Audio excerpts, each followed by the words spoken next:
Seitan, which is a vegan protein, kind of like a tofu, but it's made from, well, tofu is vegan also. It's made from wheat gluten, so if you have a gluten allergy, not the best thing for you. However, it's supposed to have an insane amount of protein, per ounce. 3 ounces of this, it has like 23 grams of protein, which is crazy. That's a crazy amount of protein. It beats tofu, and to be honest, it beats some like actual real meat. So protein-wise, this looks awesome. Everything else, we shall see. So I tried it with a chicken stock, or just a plain old chicken stock, and wasn't the best. It was very bland. I did season it, but there was nothing there. I'm going to try it now with, I have 2 pieces left. I'm going to try it with a balsamic vinegar, and I'm going to try it with soy sauce. Can't go wrong with the soy sauce. So, watch this.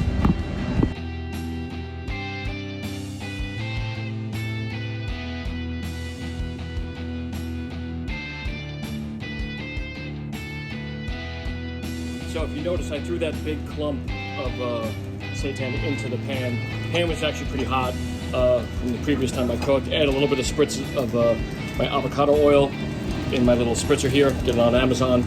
So much better than trying to figure out teaspoons, tablespoons, and you overdo it and end up frying your food and completely negating the whole point of being healthy.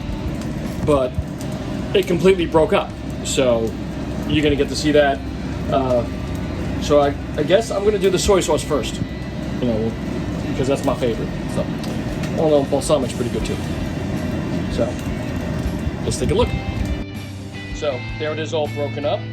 And now we're going to throw in just a teensy bit of soy sauce, because we don't want to jack up the sodium on this puppy. Oop, where'd you go? That should be enough. Ooh, we're raging Cajun here. Raging Asian here, actually.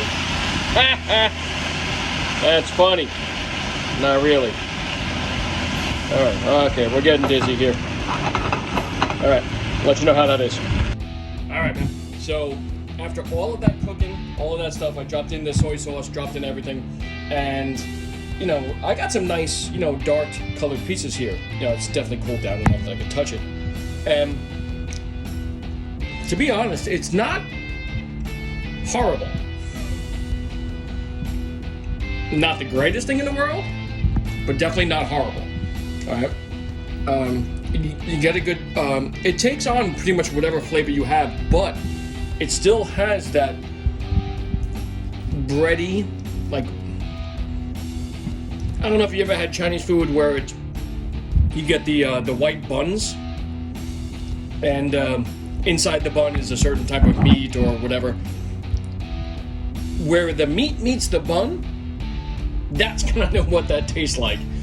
So all my dim sum fans will understand exactly what I'm saying, but is it bad? No, definitely not. Could I eat this every day? No. Well, I'm a carnivore, so switching like immediately is not going to work. But if I instituted this like maybe once a week, and then twice a week, and then 3 times a week, and then so forth and so on, then eventually, yes, I could switch over. But immediately stopping, not going to happen, because I think it's also going to screw up with my the flora in my stomach. But it's not actually that bad, now that I think about it, in small pieces. Oop, drop one. Mikey, get my dog over. I don't know if she's going to eat it, though. We'll see. Now, we're going to do balsamic vinegar. Okay, let's get to it.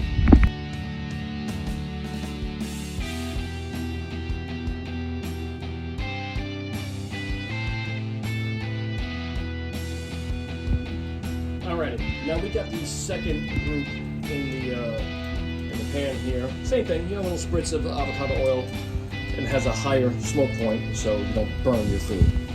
It's a good tip, just in case you're wondering. And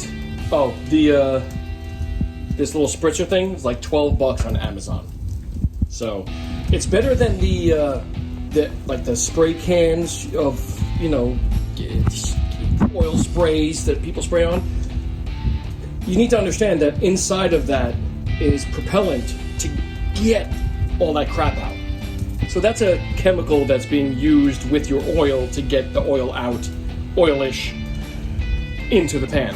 So I kind of don't want that. So, because, I do feed my kids, and and my dog. So I prefer all of them to be healthy.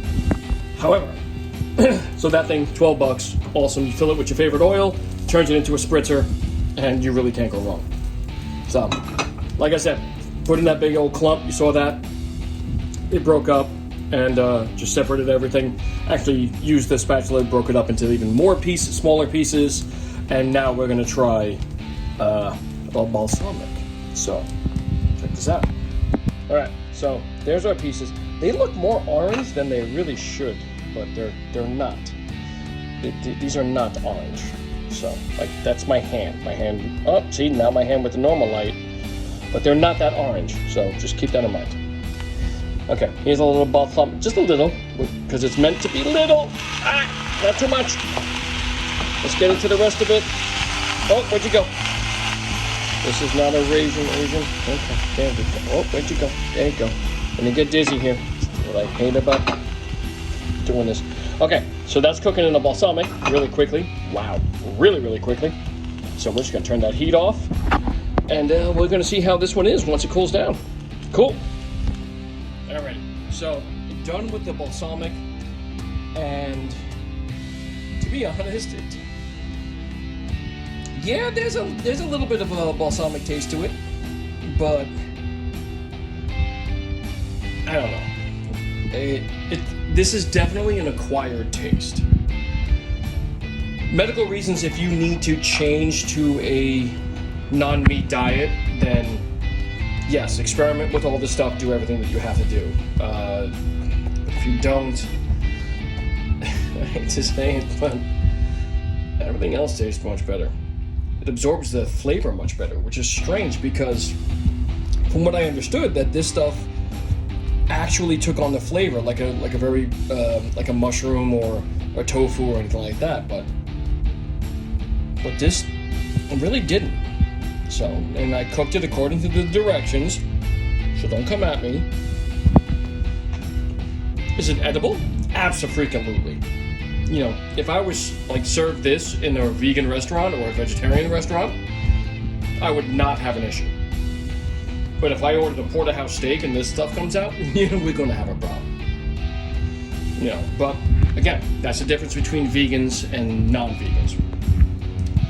But if you do want to make a change, and if you do want to start reducing the amount of red meat that you eat, chicken, pork, steak, whatever the case may be, this can be a fantastic alternative to that. Okay, I will say this, yes. It's not chewy. It's actually a little bit more sturdier than tofu. Even the firm tofu, which, growing up in an Asian family, excuse me, we had a ton of tofu every weekend. So, and I'm hitting dim sum at least once, twice a week. So this was actually really, really good. Again, I can't see myself just converting completely to this right now, but if I slowly integrate this, I wouldn't have a problem. So, is it wrong? Never. Nothing's ever wrong. Okay? People need to understand that. Nothing's ever wrong. Work with the flavors. I mean, I have an apple cider vinegar I want to try. I got a red wine vinegar I want to try. There's some ports I want to try. Different flavors will bring on different profiles. Now, between the soy sauce and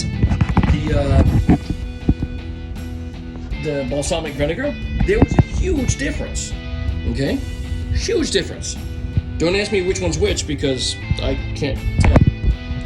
Because they're both brown. I don't know. But I'm going to probably end up eating them, or my dog's going to end up eating them. I dropped one on the floor. She loved it. So it actually worked out pretty well. So, like I said, seitan, great alternative for meat. Very, very high in protein. Excuse me.